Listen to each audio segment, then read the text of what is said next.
Mesdames et messieurs, bonsoir et bienvenue à cette émission de On s'en parle. Plusieurs choses se passent au fédéral. On n'a qu'à penser, entre autres, à la fameuse réforme de l'assurance-emploi. M. Harper, étant majoritaire, peut probablement passer les lois qu'il veut bien et faire un peu ce qu'il veut. Alors, pour nous en parler, je reçois le député du NPD de l'Abitibi-Baie-James-Nunavik, EU, M. Roméo Saganache. M. Saganache, bonsoir. Bonsoir. Merci d'avoir accepté cette invitation-là, M. Saganache. Et laissez-moi vous dire que c'est toujours un grand plaisir et un honneur de vous recevoir à cette émission. À partir de Val-d'Or, par une température un peu maussade, un peu beaucoup. Ça me fait toujours plaisir d'être ici. Et puis, c'est toujours avec grand plaisir que je vous reçois. Monsieur Saganache, ce qui fait couler beaucoup d'encre aujourd'hui et qui n'a pas fini non plus de faire couler beaucoup d'encre, on commence là, à avoir des manifestations un peu partout et ça va s'étendre à la grandeur du Canada, fort probablement. C'est la fameuse réforme de l'assurance-emploi. Moi, si je vous demandais la position du NPD dans cette réforme-là. La position du NPD, elle est très claire là-dessus. On est contre. Pour de multiples raisons. D'abord, par le fait même que c'est quand même assez incongru quand on pense que le régime d'assurance-emploi appartient aux travailleurs et aux employeurs. Oui, parce que le gouvernement ne met pas un sou là-dedans. C'est des gens qui payent là-dedans, les employeurs et les employés qui payent là-dedans. Déjà qu'on a pigé quelques 50 milliards de dollars sous les libéraux à une certaine époque, pas très lointaine. Là, on vient couper littéralement là-dedans parce que depuis 2003, il n'y a pas eu autant en fait, depuis 2003, c'est le plus bas en termes de nombre de prestataires depuis 2003. Donc, c'est grave, d'autant plus que ça touche pas mal plusieurs régions au Québec. On pense aux Maritimes, à Gaspésie, mais aussi les régions comme les nôtres, l'Abitibi, Témiscamingue, tout ça, parce qu'il y a beaucoup de travail saisonnier dans ces régions-là, qu'on passe aux pourvoiries, ceux qui travaillent dans le domaine culturel, dans les champs aussi. Dans les champs également, les camionneurs dans l'industrie forestière également. Donc, il y a plusieurs choses. Mais également, ceci étant dit, il faut se rappeler également que dans des régions comme la nôtre, on fait affaire à des industries qui sont quand même cycliques aussi. Hein? Ça va bien pendant une certaine période. Ça risque d'aller mal pendant une autre période de temps. On le voit avec la forêt. Avec la forêt. On peut le voir avec les mines aussi. Ça risque d'arriver avec les mines aussi. Donc, il faut penser à ça. Même si aujourd'hui, on n'est pas directement touché pour certains travailleurs par ce qui se passe en termes de changement, on risque d'en avoir besoin dans un an, dans 2 ans. Donc, il faut penser à ça aussi. Exactement. Donc, c'est dans ce sens-là qu'on s'y oppose. On a demandé même aux conservateurs d'arrêter ces modifications, ces réformes et de revenir où ce qu'on était auparavant. Régime, exactement. Peut-être une question de même, parce qu'une des provinces les plus punies dans cette nouvelle réforme de l'assurance-emploi est sûrement le Québec. Est-ce qu'on pourrait y voir une certaine punition du gouvernement Harper, parce qu'on sait que le Québec a fait élire très, très peu de députés, 5 ou 6, si ma mémoire est fidèle, a fait élire, et ça n'a pas empêché le gouvernement Harper d'être majoritaire. Est-ce qu'on peut, en parenthèse, y voir une certaine punition?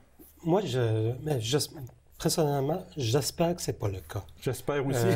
Parce que lorsqu'on regarde tout ça, on pourrait dire, n'importe qui pourrait deviner, c'est peut-être une punition pour le Québec de la part des conservateurs.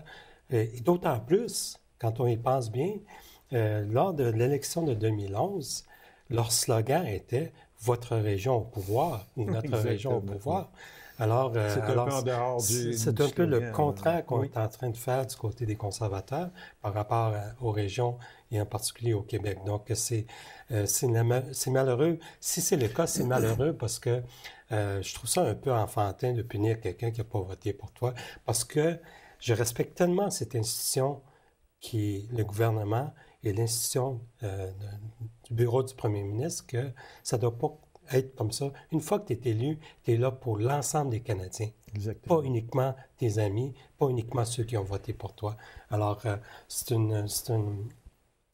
un accroc à la démocratie, si c'est le cas. Vous connaissant comme je vous connais, M. Saganash, je suis persuadé d'une chose. Lorsqu'une personne se présente à vos bureaux pour avoir de l'aide, vous ne regardez jamais sur quel côté il a voté. Jamais, non. Et ça ne doit pas exister non plus. C'est pas comme ça fonctionne. Une fois que tu es élu, tu es là pour représenter tout le monde. Exactement. Et c'est la façon qu'on doit procéder. En fait, c'est ça la démocratie. Il faut accepter qui a été élu et travailler avec lui. Et c'est une voie qui va dans les deux sens. Voilà, pas juste uniquement nous, les élus vis-à-vis les citoyens, mais les citoyens aussi, d'autre part. Donc, c'est important que ça fonctionne comme ça. Quand on parle de l'assurance-emploi, c'est à part égale entre l'employeur et l'employé à ce moment-là. Ne serait-il pas plausible que cette caisse-là soit administrée par chacune des provinces, que le Québec administre sa caisse de l'assurance-emploi? Est-ce que ça ne serait pas mieux? Parce que le fédéral n'injecte absolument rien dans ça. Et vous l'avez bien dit tantôt, il y a une décennie et plus passée environ, on a payé jusqu'à 50 milliards dans cette caisse-là. Ce ne serait pas mieux que le Québec puisse lui-même gérer cette caisse-là? Je sais qu'il y a plusieurs qui ont fait la suggestion, qui ont abordé cette caisse-là de cette façon-là, que le Québec prenne la maîtrise. Cependant, je ne suis pas certain que ce soit tant une bonne idée que ça, parce que c'est un régime, cette caisse, c'est un régime qui coûte très cher. Et est-ce qu'on va pouvoir le faire? Coûte très cher à administrer? Bien, c'est un régime qui est très cher. Est-ce que, sans la participation de l'ensemble des travailleurs à travers le Canada à cette caisse-là, est-ce que le Québec serait capable de subvenir aux besoins de l'ensemble des travailleurs qui n'auraient besoin? C'est des questions comme ça qu'il faut se poser avant même d'aller dans ce sens-là.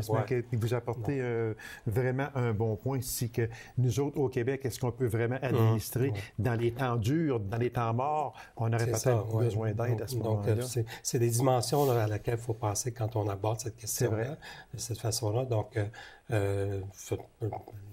ça n'empêche personne de l'aborder et de faire la suggestion, mais... regardons-la comme il faut. Avant que le fédéral cède cette caisse-là aux provinces, je ne pense pas. Dans les changements majeurs, M. Saganash, c'est quoi exactement? Là, on parle d'emploi.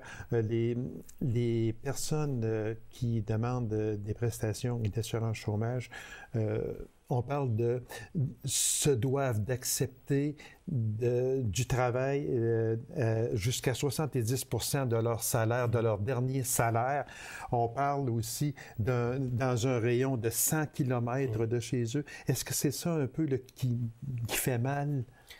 C'est un ensemble d'exigences maintenant, de critères qui s'appliquent maintenant, qui rend difficile l'accès à ce régime d'assurance-emploi pour plusieurs personnes. C'est pour ça qu'aujourd'hui, en 2011, quand on parlait de ce chiffre de 40% seulement maintenant qui ont accès par rapport à 2003, les critères sont rendus plus difficiles, les critères sont rendus extrêmement complexes pour plusieurs personnes et surtout les gens en région, de sorte que il y a moins en moins de personnes qui ont accès à ce régime d'assurance-emploi. C'est un ensemble de ces critères-là. Donc, on les punit. Qu'est-ce que tu fais quand tu n'as pas de voiture, par exemple? Te rendre à aller chercher de l'emploi à 100 km de chez toi pour 70% de ce que tu faisais avant. C'est toutes sortes de questions comme ça que plusieurs personnes se posent. Et donc, ça rend le régime très, très difficile, très complexe pour plusieurs personnes.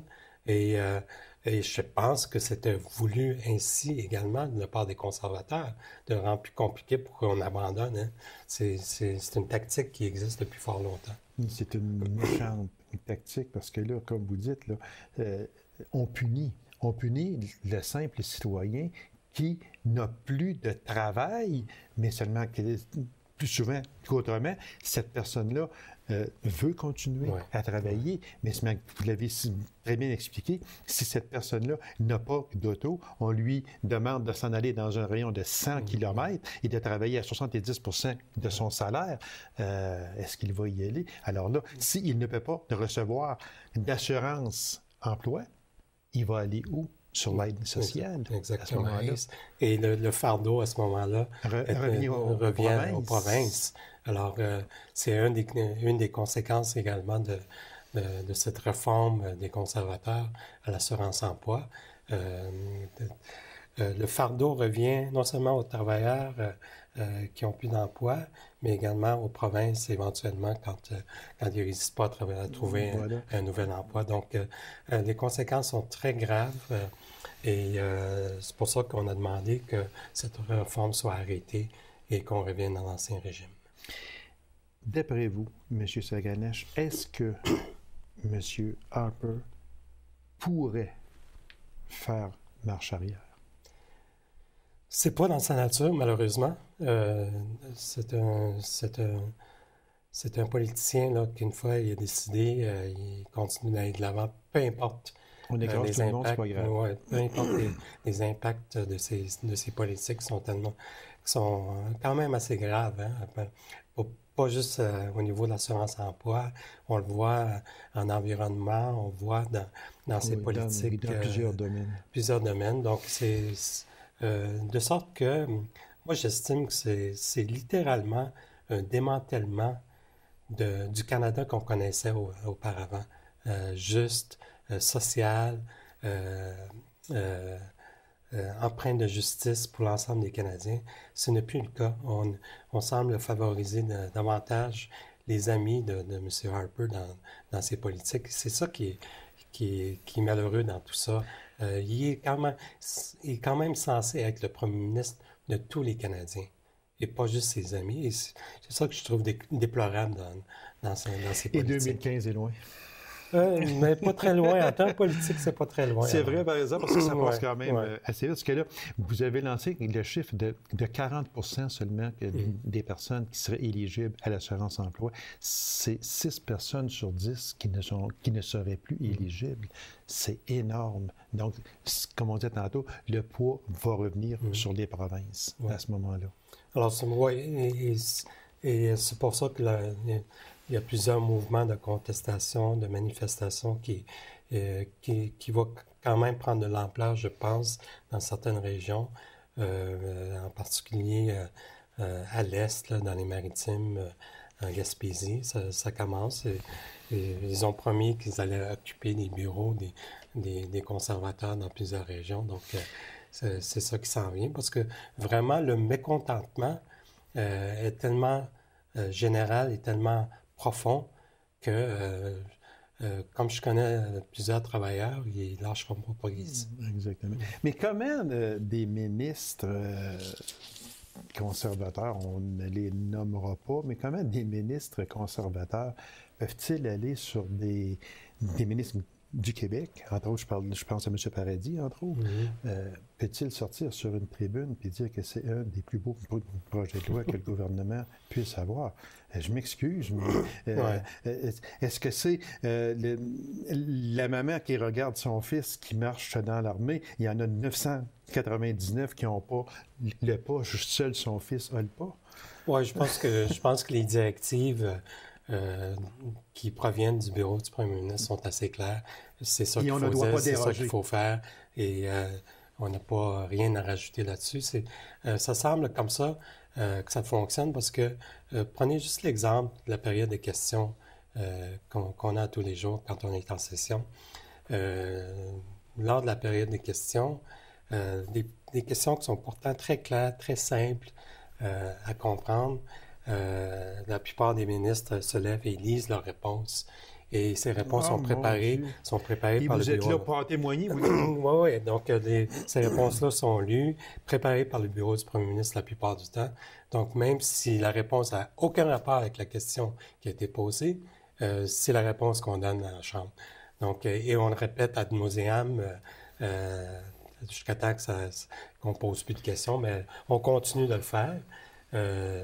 Malgré cela, on continue à pousser le gouvernement, non seulement sur l'assurance emploi, mais sur plein d'autres dossiers qui préoccupent l'ensemble des Canadiens. Et ce n'est pas uniquement là-dessus. Une dernière question sur cette réforme-là, parce qu'on va passer à d'autres sujets aussi. Quand on parle que le travailleur, il lui faudra prouver qu'il est à la recherche d'emploi et que le gouvernement peut reculer. À ce moment-là, le gouvernement peut reculer combien d'années, combien de mois? Est-ce que vous êtes au courant à savoir comment le gouvernement peut reculer? Est-ce qu'il me faut prouver que depuis 1 an ou depuis 2 ans, je suis à la recherche d'emploi? Jusqu'où on peut reculer? Je pense que la voie qui a été choisie par les conservateurs contre les travailleurs à travers le pays est très mauvaise. On semble, comme dans d'autres dossiers, on semble vouloir dire que, et le mot a été utilisé d'ailleurs à l'égard des travailleurs, c'est des losers. Alors, des losers, là, on voit les poignées. Ça semble être ça le message. On a eu à une certaine époque ici au Québec les boubous macoutes. Oui. Donc là, on est rendu avec les mêmes tactiques on semble croire, on semble essayer de nous faire croire que l'ensemble de ceux qui ont besoin de cette caisse d'assurance-emploi dans laquelle ils ont payé. Oui, c'est eux qui l'ont on semble dire que c'est tous des fraudeurs, c'est tous des losers, alors que ce n'est pas le cas. Puis on sait, le travail saisonnier qui existe, c'est pas les travailleurs qui sont saisonniers, c'est le travail qui est saisonnier. Alors, on connaît toutes ces situations-là, en particulier chez les pêcheurs sur la côte Est. Alors, c'est normal, on devrait savoir que c'est comme ça que ça fonctionne dans ce monde-là. Alors, il semble vivre sur une autre planète quand on accuse tout le monde. Quand on met tout le monde dans le même panier. Vraiment, là, il faut le faire. Traiter une personne qui n'a pas d'emploi de loser, là, je m'excuse, mais c'est d'aller un petit peu beaucoup bas. Réellement. Parce que déjà, la personne qui doit faire face à ses responsabilités, parce qu'il ne faut pas s'en cacher, là. Tout le monde a des responsabilités, puis je parle au point de vue monétaire. Là. Tout le monde a à faire face à des prêts hypothécaires, à des prêts personnels. Puis là, cette personne-là, son usine ferme. Elle ferme l'usine. Donc, cette personne-là n'a plus de travail. C'est pas un loser, là. Je m'excuse, là, mais c'est pas un loser. C'est pour ça que je dis que même si on n'est pas directement concerné aujourd'hui par ces changements et cette réforme des conservateurs à l'assurance-emploi, je pense qu'il faut être solidaire avec les gens qui font face à ces tactiques de la part des conservateurs. Il faut être solidaire avec les gens qui ne veulent pas cette réforme et qui ne veulent pas ces changements-là. Parce qu'on risque peut-être un jour d'en avoir besoin, nous autres ici. Donc, d'où l'importance d'être solidaire avec ces gens-là. C'est ce que le NPD fait depuis que cette réforme est arrivée. Donc, je crois, M. Saganache, qu'on n'a vraiment pas fini d'en entendre parler, puis on n'a pas fini non plus de sortir dans la rue.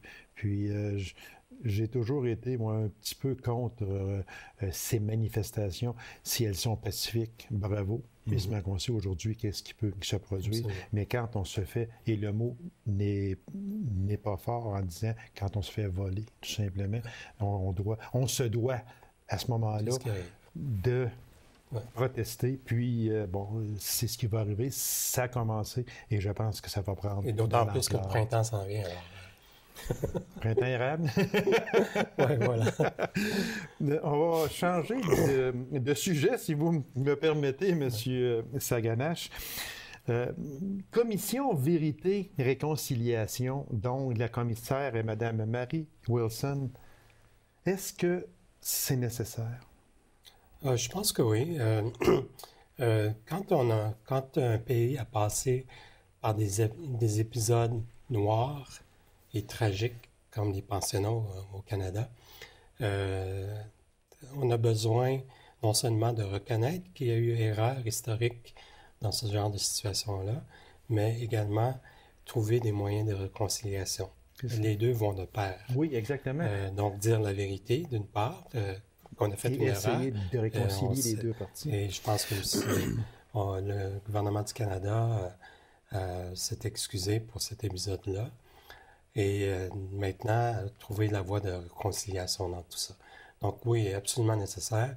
Vous savez, cette façon de nommer cette commission, Vérité et Réconciliation, c'est quand même assez commun à travers la planète. Hein. On connaît les situations comme l'Afrique du Sud, qui a eu sa commission parce que ce n'est pas la première. Là. Il y en a beaucoup. Il y a eu à peu près plus de 70 commissions de vérité et de réconciliation à travers la planète.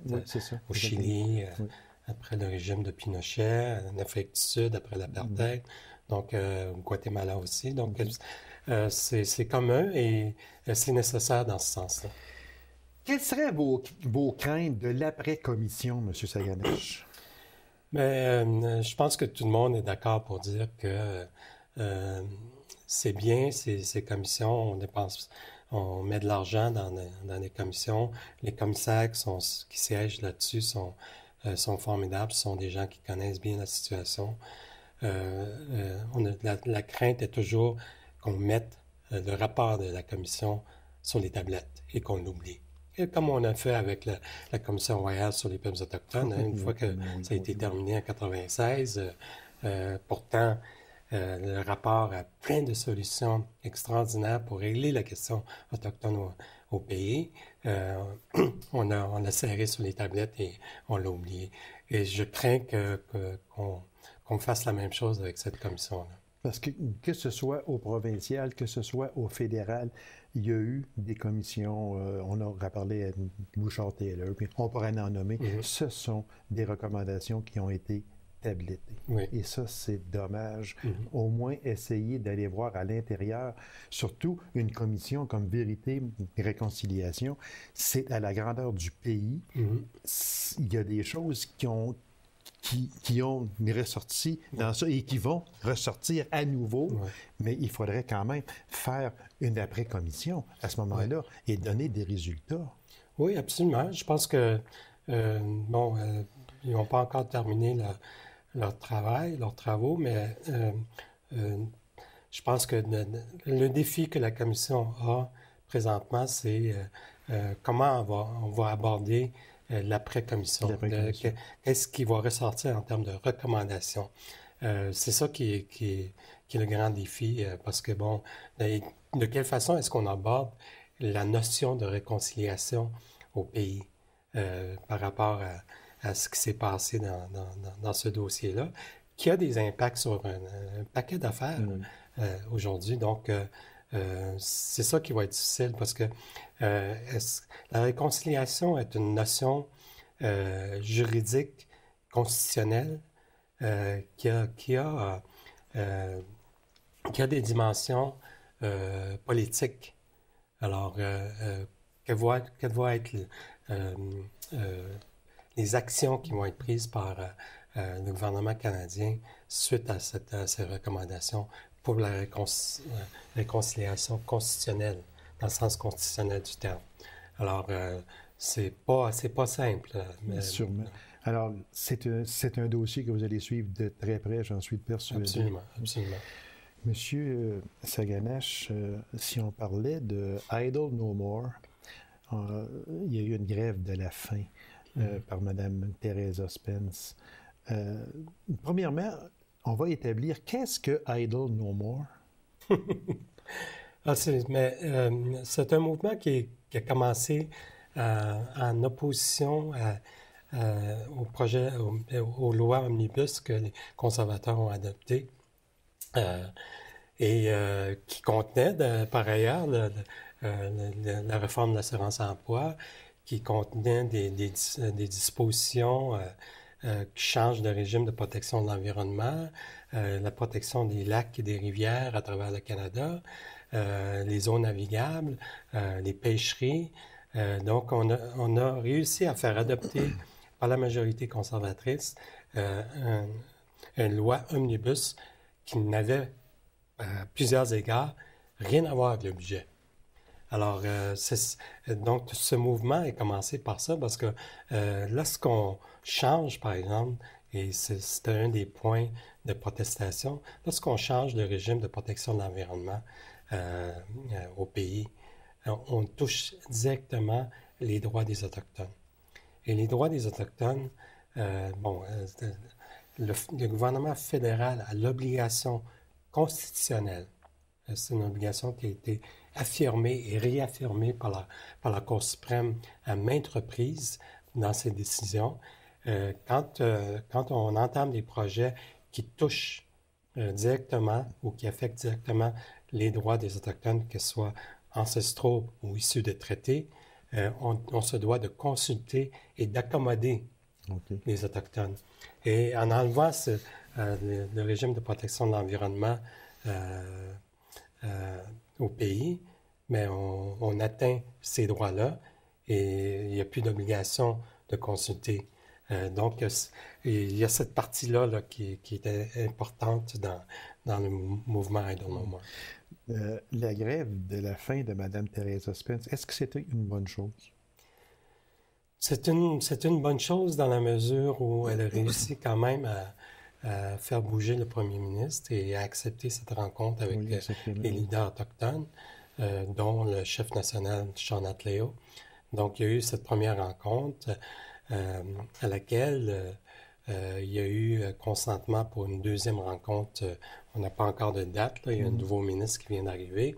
On n'a pas encore de date pour la deuxième rencontre, mais au moins, on a établi des points sur lesquels il faut avancer, 8 points lors de cette première rencontre, sur lesquels on doit avancer, dont la mise en œuvre des traités signés avec les Autochtones, l'autonomie gouvernementale, le respect de la Déclaration des droits des peuples autochtones des Nations unies. Donc, il y a plein de choses sur lesquelles on s'est entendu pour poursuivre la réflexion et essayer de trouver des solutions au pays. Monsieur Saganache, il reste à peine 1 minute. Puis, j'aimerais juste, parce qu'en fouillant dans les notes, un petit peu dans les affaires indiennes, puis tout ça, il y a une chose que j'ai vue qui m'a bouleversé, qui m'a renversé. Est-ce qu'il est vrai que le ministère des Affaires indiennes a le pouvoir de changer un testament? Pour un Autochtone, oui. Oui. Oui, absolument. C'est prévu par la loi sur les Indiens. Cette loi dont on dit archaïque et plein d'autres d'une autre époque. Donc, d'où la nécessité. Je ne sais pas si le ministre, la dernière fois quand il a utilisé ses pouvoirs en vertu de la loi sur les Indiens, mais c'est un pouvoir qui existe en vertu de la loi sur les Indiens. Très vitement, 30 secondes. Les redevances minières, même si c'est provincial, est-ce que ça vous préoccupe? Ça me préoccupe dans le sens que, dépendamment des orientations que le gouvernement du Québec va prendre à cet égard, ça risque d'avoir des impacts sur l'industrie minière, qui est une industrie importante Exactement. Au Québec. Alors, faisons attention. Est-ce que le Conseil d'écrit pourrait être intéressé dans ce dossier-là? Je pense qu'il participe à ce débat-là depuis plusieurs années, étant donné que ça les touche au niveau de leurs droits, au niveau de leur participation également. Ils ont des ententes avec les minières. Exactement. Monsieur Saganache, merci infiniment. C'était très gentil, c'était très intéressant également. Puis vous serez toujours le bienvenu à cette tribune. Merci à vous, hein. C'est très gentil. Merci beaucoup. Alors, mesdames et messieurs, merci d'avoir été là. On se donne rendez-vous à une autre émission de On s'en parle. Au revoir et bonne semaine.